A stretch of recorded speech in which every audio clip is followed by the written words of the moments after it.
Hare Krishna devotees, welcome to the class. Hare Krishna Prabhu. Hare Krishna. Prabhuji. Hare Krishna.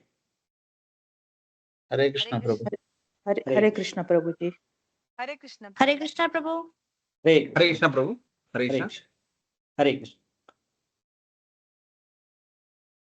So happy to see you all in the class. So today we are starting Bhagavad-gita book reading along with explanation. So we'll start with the prayers. Nama Om Vishnu Padaya Krishna Preshtaya Bhutale Shrimate Bhakti Vedanta Swamin Iti Namine Namaste Saraswate Deve Gauravani Pracharine Nirvishesha Shunyavadi Paschatya Deshatarine Jai Shri Krishna Chaitanya Prabhu Nityananda Shri Advaita Gadadhara Srivasadi Gauravakta Vrinda Hare Krishna Krishna Krishna Hare Hare Hare Rama, Rama Rama, Hare Hare. So I have shared my screen. So is it visible? Yes, Prabhu. Okay. Yes, Prabhu. It's Yes, visible. Prabhu. Okay. So Yes, Prabhu. from today we are starting this Bhagavad Gita book reading and with explanation. As we go on reading, we'll also discuss the points and we will try to have these classes minimum 1 day in a week or 2 days in a week. So we'll keep notifying in the groups whenever we are having these sessions. So mostly it is going to be on Sunday evening, 7:30. And we'll also try to have one more day in the week. There are other classes also going on. I think Monday, Tuesday, Gaur Gopal Prabhu is taking book reading sessions. Also, one day, Kulshekar Prabhu also will be taking. So these are Krishna Shraya devotees. For Krishna Shraya devotees, we have started these classes because as per the level, the classes happen only for 2 months, about 8 classes or 10 classes like that. So other times there were no regular classes in Krishna Ashraya. So we wanted to have these regular classes. Especially we wanted to do book reading because reading of the books is one of our important activities in our spiritual life. And if you are not able to get time for whatever reason, so we wanted to give support for this important limb of our devotional service by having these reading sessions. So we are covering all the books of our Ashraya, starting from Shuddhavan up to initiation. So all those books, one by one, we'll be covering. Bhagavad Gita being a big book, so it may take about 1 year to, if we take classes 2 days in a week or so, it may take about 1 year or little more to complete. So we thought we will start this now. And other books are also going on. So gradually, one by one books which are recommended for different levels of Ashraya, all will be covered. And it will be also a good way for all of us to be connected and make spiritual progress. So with this, we'll start. So this book will read from page to page, from first page up to the last page. So this is the index of Bhagavad Gita, forward, preface, introduction. And after that, the chapter 1 onwards, the shlokas up to chapter 18. So today we will start from the forward and go on class after class, uh, different topics which are mentioned in the Bhagavad Gita.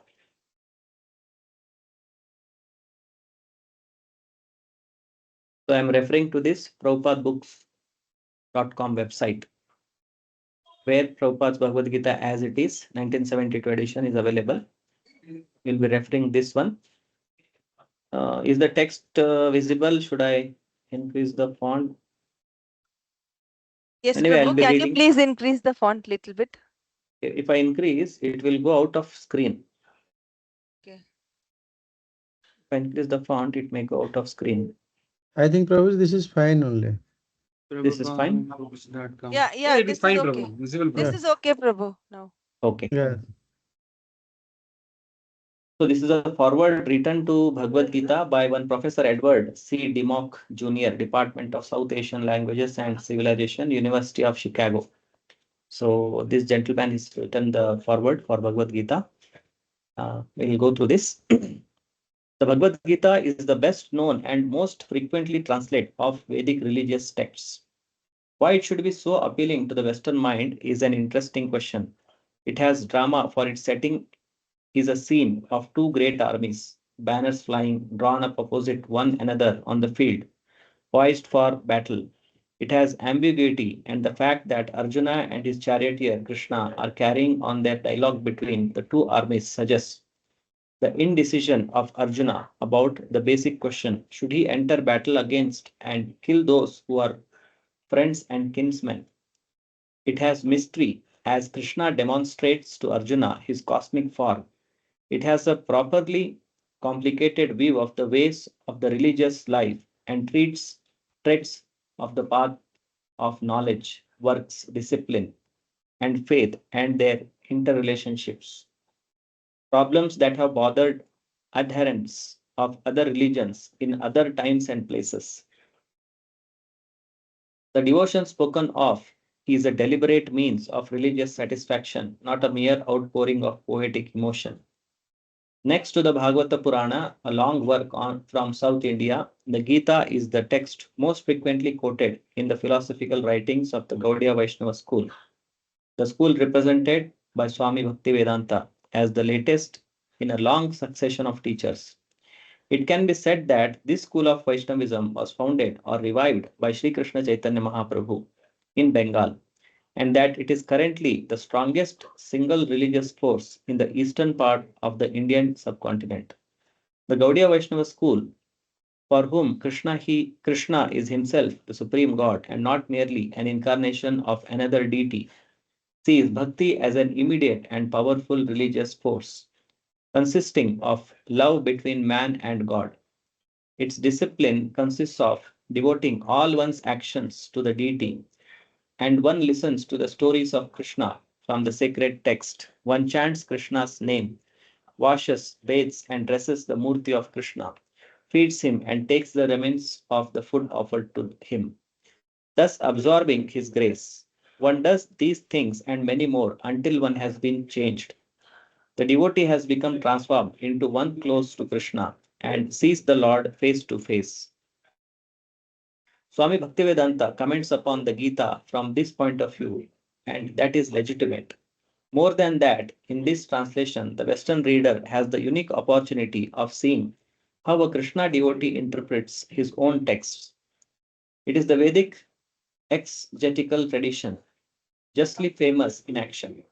This book is then a welcome addition from many points of view. It can serve as a valuable textbook for the college student. It allows us to listen to a skilled interpreter explicating a text which has profound religious meaning. It gives us insights into the original and highly convincing ideas of the Gaudiya Vaishnava school.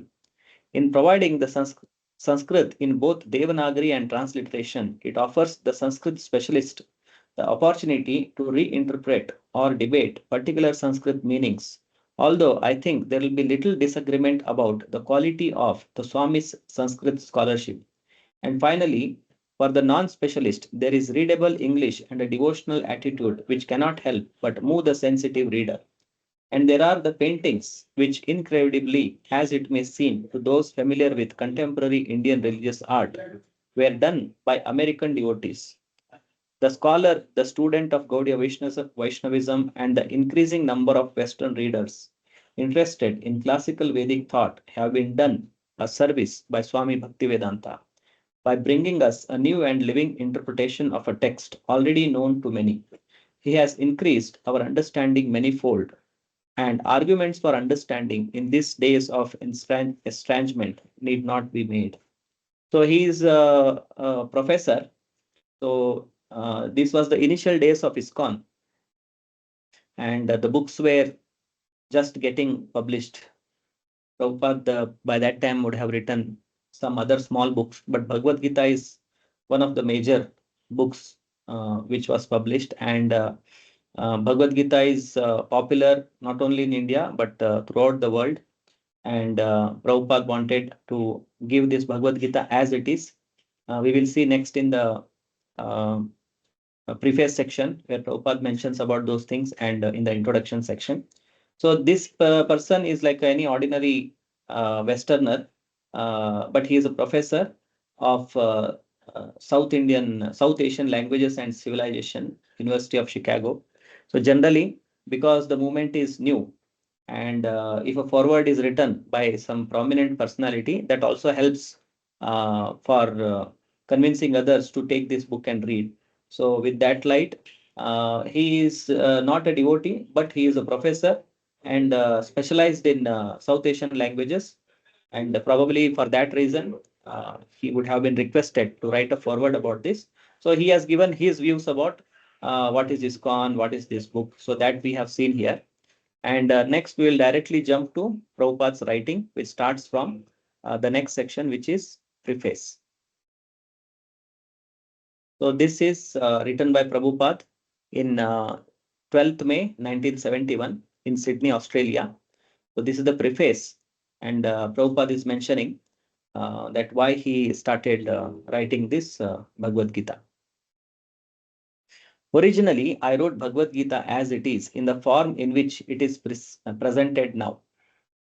When this book was first published, the original manuscript was unfortunately cut short to less than 400 pages, without illustrations and without explanations for most of the original verses of the Srimad Bhagavad Gita. So before this, Prabhupada had published one more Bhagavad Gita, but it was only 400 pages. And this Bhagavad Gita is almost 700 pages. And that time, in the initial days of ISKCON, it was not very easy for Prabhupada to publish the books. And uh, those who were willing to publish the Macmillan, they thought that if they publish this whole book, it will be too big, too bulky, and people may not buy. So they had asked Prabhupada to cut short it, to reduce the number of pages. So for that, Prabhupada had to cut short the purports and all those things, illustration. So that Prabhupada is mentioning here. And Prabhupada is saying that originally Prabhupada had written Bhagavad Gita in the present form, which we see our regular book. But the first publication was a smaller version of that, which is about 400 pages. In the folio, Veda-based folio, that version is also available. It is a little condensed version of the original Bhagavad Gita, what we regularly read. And in that, there are less illustrations and without explanations for most of the original verses, because Prabhupada had to reduce the number of pages, so he had not elaborated. So that's Prabhupada is mentioning here. In all of my other books, Srimad Bhagavatam, Sri Ishopanishad, etc., the system is that I give the original verse, its English transliteration, word for word Sanskrit English equivalents, translations, and purports. This makes the book very authentic and scholarly and makes the meaning self-evident. I was not very happy, therefore, when I had to minimize my original manuscript. So Prabhupada is telling here that how he had written the other books, because before going to United States, Prabhupada had already translated Srimad Bhagavatam first canto. And if we see the Srimad Bhagavatam first canto, it has got original Sanskrit verse. Then the same Sanskrit verse is written in the English language using the diacritics. And then there is a word for word meaning. The whole Sanskrit shloka is broken, the sandhi is broken, and each word is given the English meaning. And after that, there is a translation. And after that, there is an explanation of that verse. And that makes the book very, very authentic. Even a scholar can see that and study it, and that makes the book very authentic. And here Prabhupada mentioned that when he had to cut short for the first publication, so he was not very happy. But later on, when the demand for Bhagavad Gita as it is considerably increased, I was requested by many scholars and devotees to present the book in its original form, and Messrs. Macmillan and Company agreed to publish the complete edition. Thus, the present attempt is to offer the original manuscript of this great book of knowledge with full parampara explanation in order to establish the Krishna consciousness movement more soundly and progressively. So the first book which was published, which was a small one, 400 pages. So it became very popular, and many scholars and devotees, they requested Prabhupada to write the full edition of the book.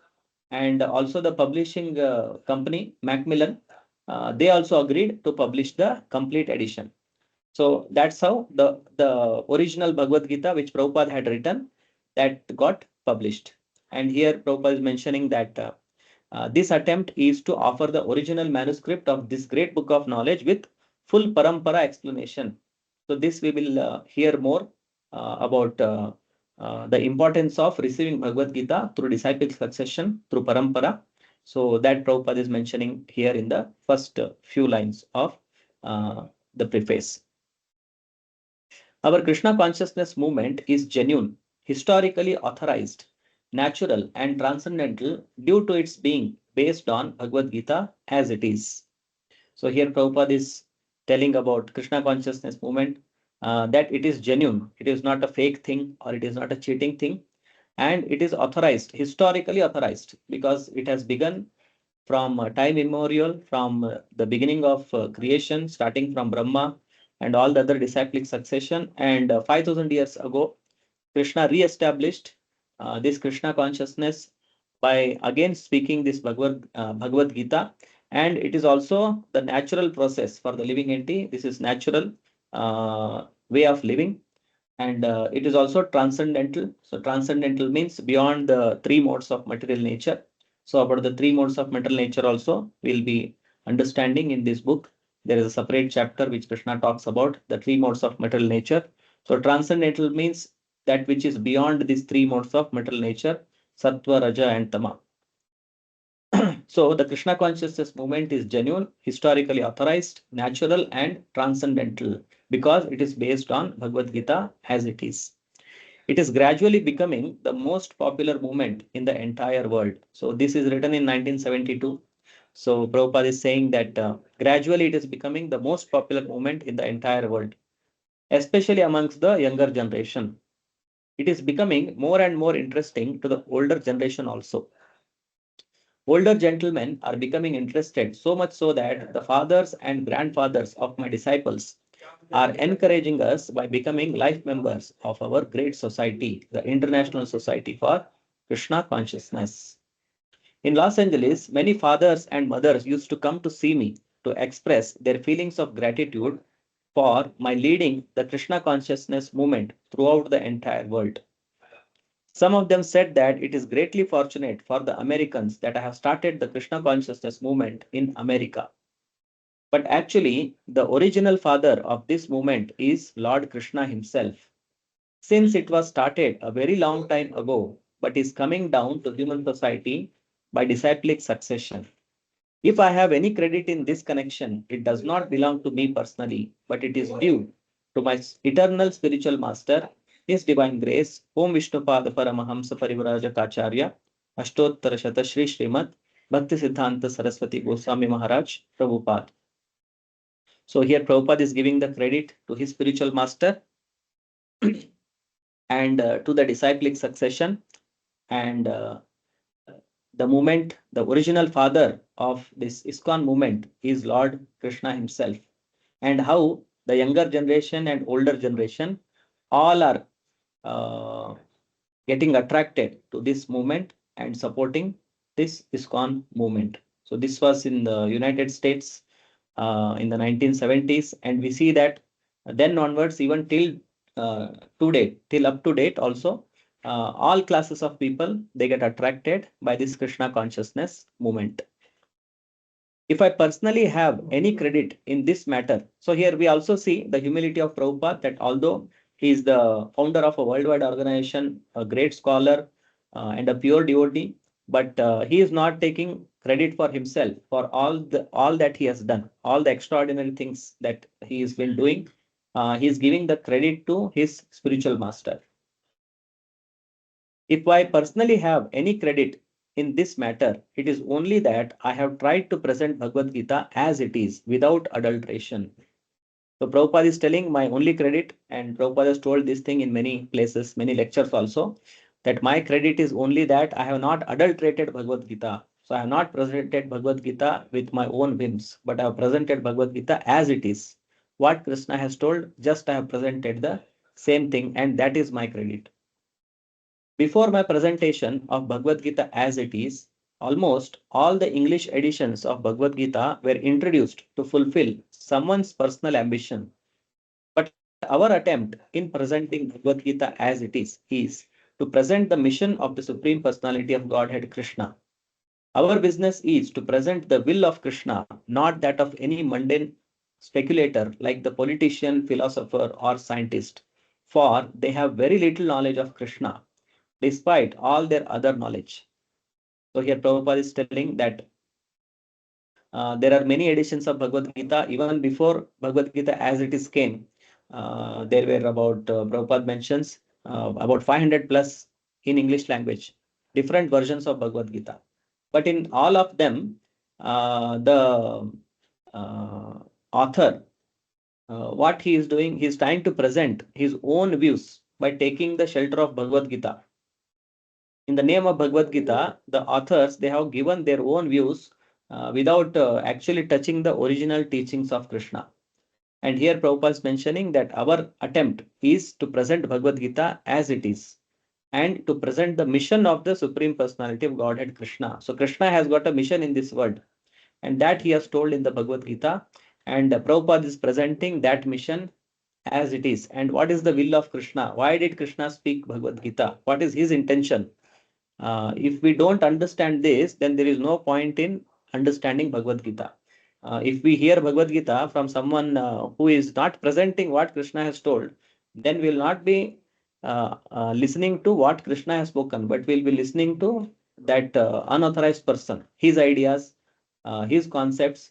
Just like there are many versions of Bhagavad Gita, and in that some people they have told Bhagavad Gita is a talk between a doctor and a patient. Somebody says something. Somebody says that Kurukshetra is the body, Pandavas are the five senses. Nowhere it is told like that. But they present their own ideas, their own philosophies. But that is not the original Bhagavad Gita as it is. With that, then we will not come to know what is the will of Krishna, what is the mission of Krishna. So only when Bhagavad Gita is presented purely in its original form, we can get benefited of this Bhagavad Gita. When Krishna says, Manmana Bhavamad Bhakto, Madhyaji Mam Namaskuru, etc., we, unlike the so-called scholars, do not say that Krishna and his inner spirit are different. Krishna is absolute, and there is no difference between Krishna's name, Krishna's form, Krishna's quality, Krishna's pastimes, etc. This absolute position of Krishna is difficult to understand for any person who is not a devotee of Krishna in the parampara system, in the disciplic succession. So many so-called scholars, the unauthorized commentators on Bhagavad Gita, they give their own interpretation out of mental speculation. When Krishna says that you always think of me, Manmana Bhakto Madhyaji Mam Namaskuru, which comes in the later parts, later chapters of the Bhagavad Gita, in the 9th chapter and also in the 18th chapter. So some of these so-called scholars, they say, because here Krishna is telling always think of me. So they say it is not to Krishna, something inside the Krishna. So they do not know the Krishna's nature. Param bhavam ajananto, Krishna says later in the Bhagavad Gita. Mama bhuta maheshwaram. They do not know my superior nature. So one who is not a devotee, he has no knowledge of Krishna. And how he can interpret or present properly what Krishna is saying. And Krishna also says in the Bhagavad Gita, as we see, Prabhupada mentioned in many places, that only a devotee can understand Krishna and only a devotee can understand Bhagavad Gita. And the qualification for understanding Bhagavad Gita is also mentioned in the Bhagavad Gita itself as Bhakto Sime Sakha Cheti. So only someone who is my devotee and he is in relationship with me, just like Arjuna is having a relationship as a friend of Krishna. Only such a person can understand Bhagavad Gita, and such a devotee should be in the disciplic succession also. He should belong to a parampara, authorized parampara. Only such a person can understand what is Bhagavad Gita and the position of Krishna. So here Prabhupada is mentioning that there is no difference between Krishna's name, form, qualities, and pastimes. So this we will understand more as we go on reading the absolute nature of Krishna. Ordinarily, we see a person and his name, they are not same. When I take a person's name, ordinary person, I don't have the same effect of being with the person. Or if I see a picture of a person, then I don't get the same benefit of personally being with the person. Or if I discuss about some of the activities of normal mundane person, any material who is having a material body, ordinary jiva, then we don't get the benefit of personally associating with him. But in the case of Krishna, he being absolute, his name, his form, qualities, and pastimes, when we come in contact with them, we get the same effect or same benefit of being personally in touch with Krishna.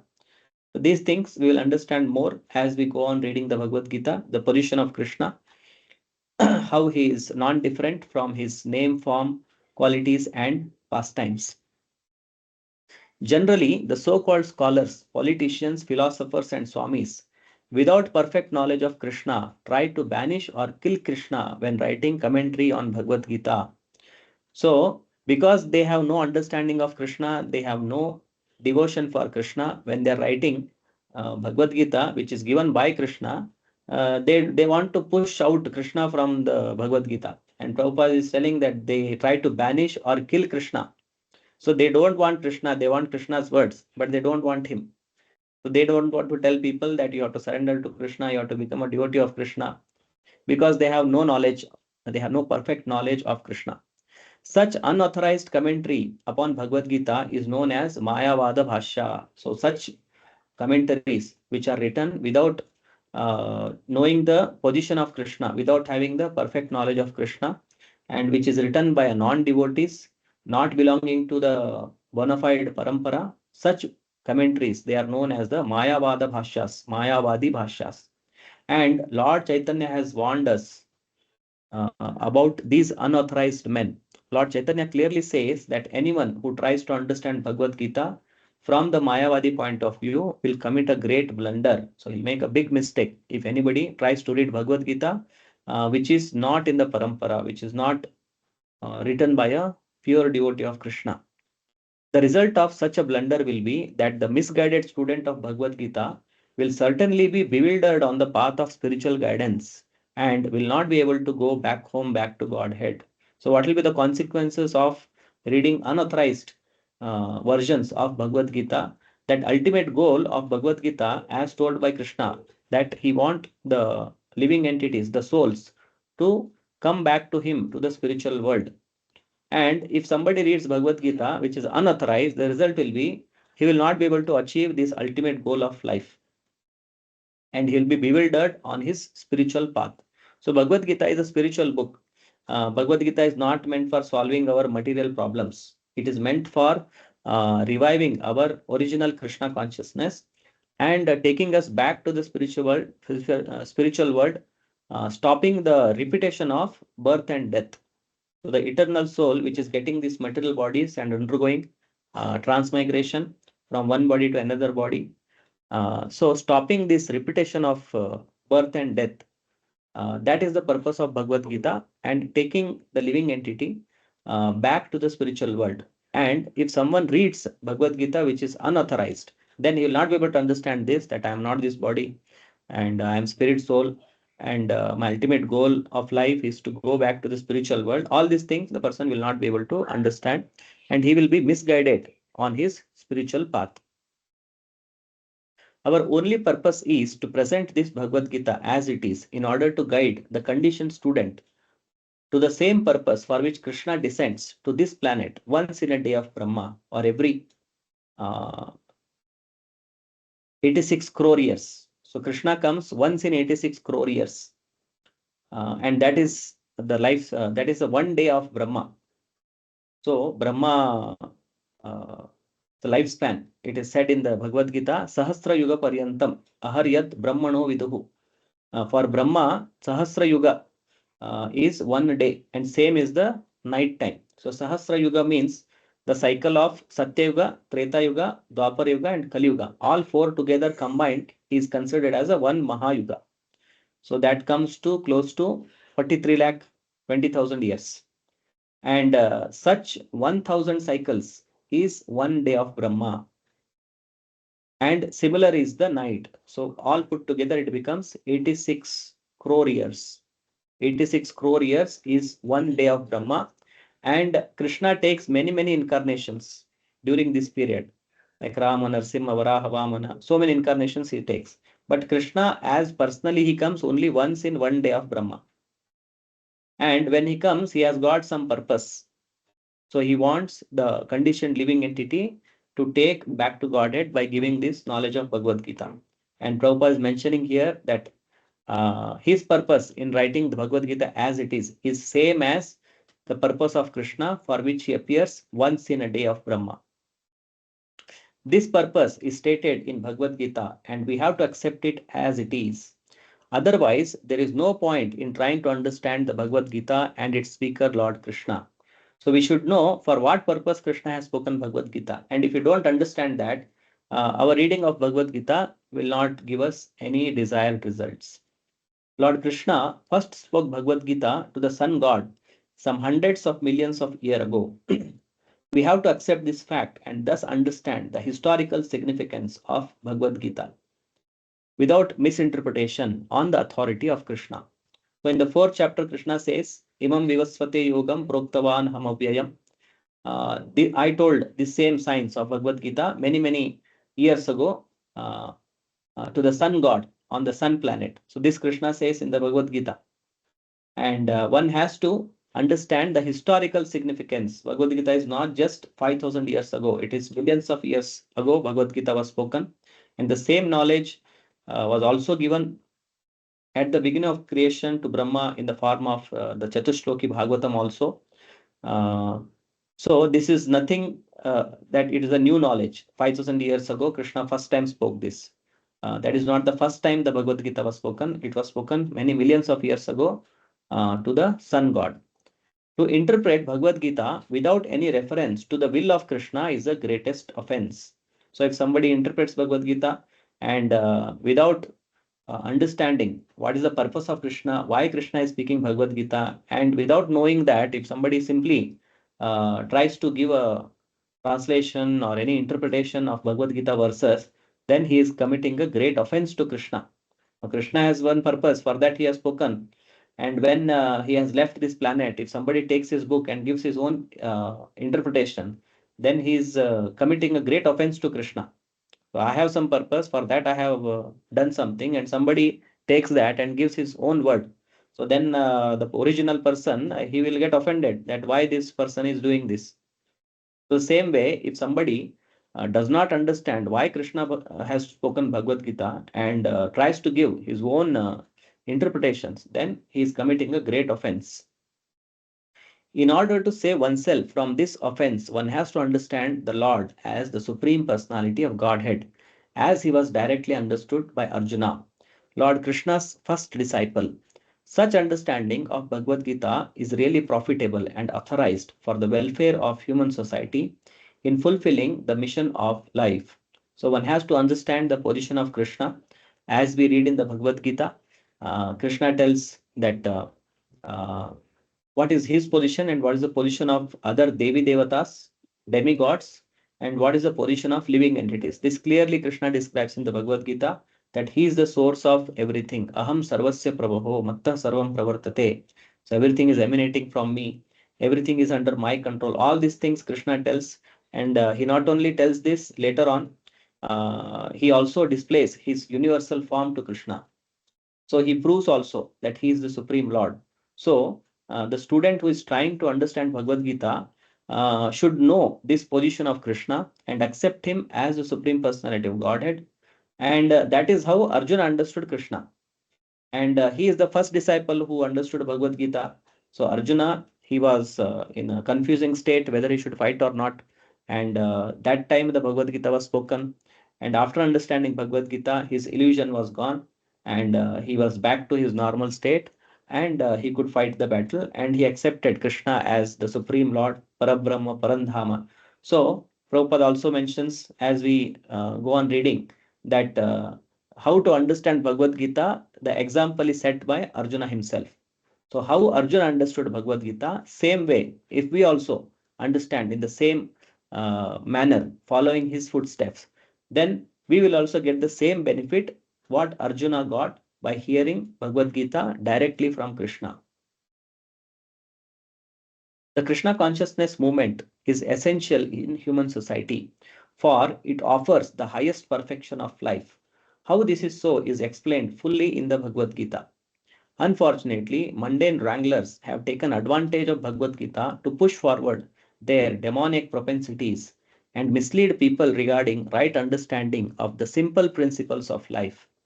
Everyone should know how God or Krishna is great, and everyone should know the factual position of the living entities.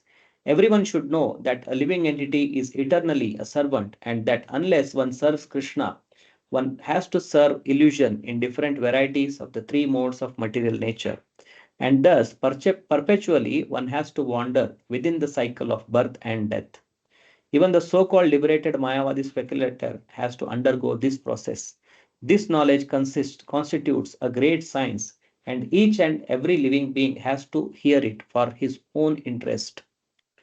So here, Prabhupada is mentioning that this Krishna conscious movement is essential in a human society, because only by this one can attain the highest perfection of life. And one should understand the position of Krishna and his own position. And by doing that, one can become free from this cycle of birth and death. Otherwise, one will be simply going through this repetition of punarapi jananam, punarapi maranam, again and again taking birth in different bodies. People in general, especially in this age of Kali, are enamored by the external energy of Krishna.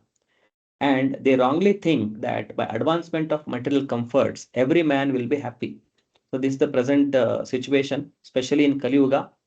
They are enamored by the external energy of Krishna. And they think that by keeping this body comfortable, they will become happy. And they have no knowledge of the spirit soul. They have no knowledge that the material or external nature is very strong. For everyone is strongly bound by the stringent laws of material nature. A living entity is happily the part and parcel of the Lord, and thus his natural function is to render immediate service to the Lord. By the spell of illusion, one tries to be happy by serving his personal sense gratification in different forms, which will never make him happy. Instead of satisfying his own personal material senses, he has to satisfy the senses of the Lord. That is the highest perfection of life. The Lord wants this and he demands it. One has to understand this central point of Bhagavad Gita. Our Krishna consciousness movement is teaching the whole world this central point. And because we are not polluting the theme of Bhagavad Gita as it is, anyone seriously interested in deriving benefit by studying the Bhagavad Gita must take help from the Krishna consciousness movement for practical understanding of Bhagavad Gita under the direct guidance of the Lord. We hope, therefore, that people will derive the greatest benefit by studying Bhagavad Gita as it is, as we have presented it here.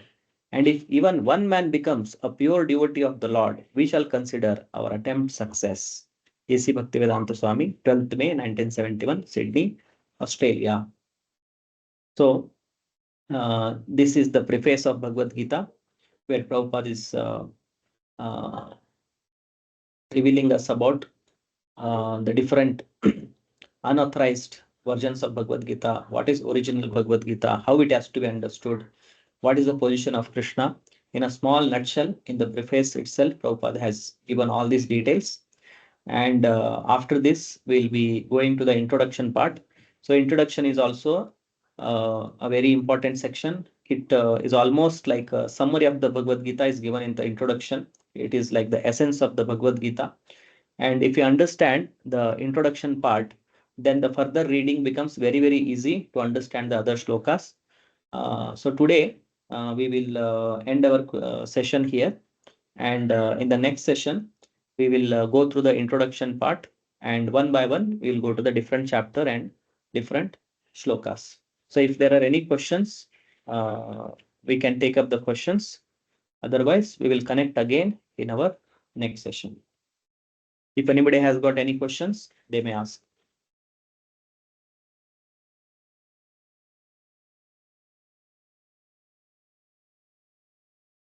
Okay, can somebody just summarize some points what we have learned today?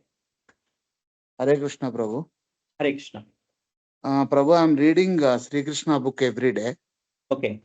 And once I complete that, Is it possible to start Bhagavad Gita, or I have to start both the books?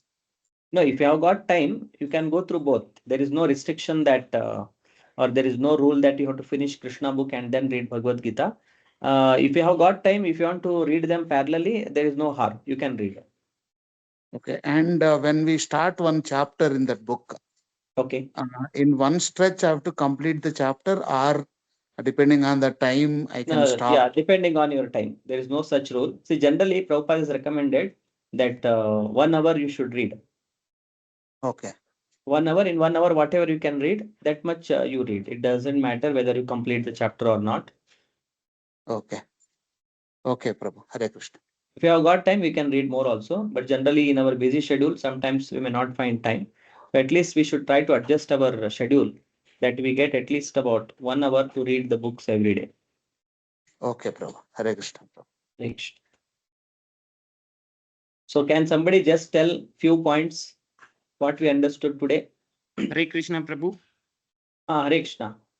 Yes, by listening your words and going through the preface and forward, actually, I understand. We need to learn Bhagavad Gita as it is, as a bona fide guru, under the gurus, actually, not with any Mayavadis. Yes. Yes, and it's what we call as an absolute position of Krishna is difficult to understand person to person, and it's easy to understand with bona fide guru. Yes. I understand small points, and it was Yes. very interesting. I initially I was going through books, and I'm going to start with the first chapter all together, like starting with what Arjuna says and all together what Sanjaya says. But I have not read all these things, and it's having a lot of information. Yes, yes. It's really great, and it's my Yes. pleasure to you, actually, Prabhu. It was really very interesting. I will go through no one words with all word by word. Thanks, Prabhu. Yes, yes. Hare We Krishna. should. Yes. Okay. If anybody has to add anything, Hare Krishna, Prabhu. Hare Krishna. Actually, I was also, searching like when to start, like in between verses I was going through, but from the beginning I have never gone through, Prabhu. Only for the first time I am going through, and it's fortune, Prabhu. I'm feeling really happy, and that we have started reading from the preface. Yes. Forward and preface. Yeah, when we go through the introduction, it is so, it's like essence you will get. The whole Bhagavad Gita you will get in the introduction. And if you understand that much, then as a synopsis, everything what is there in Bhagavad Gita. Then you go into more detail chapter by chapter. Correct, Prabhu. Thank you so much. It was very much interesting, and we'll continue, reading also and attending the classes, Prabhu. Thank you so much. Okay, thank you, Mataji. So we'll stop our session here. So next session we will notify in the groups. We'll try to have 2 days in a week, Sunday and one more day of the week. Srila Prabhupada ki jai. Jai. Jai. Jai Shri. Hare Krishna, Prabhu. Hare Hare Krishna. Krishna. Hare Hare Krishna, Krishna, Prabhu. Prabhu. Thank you, Prabhu. Hare Thank you, Krishna, Prabhu. Prabhu. Hare Hare Krishna, Krishna. Prabhuji. Thank you, Prabhuji. Hare Krishna, Prabhu.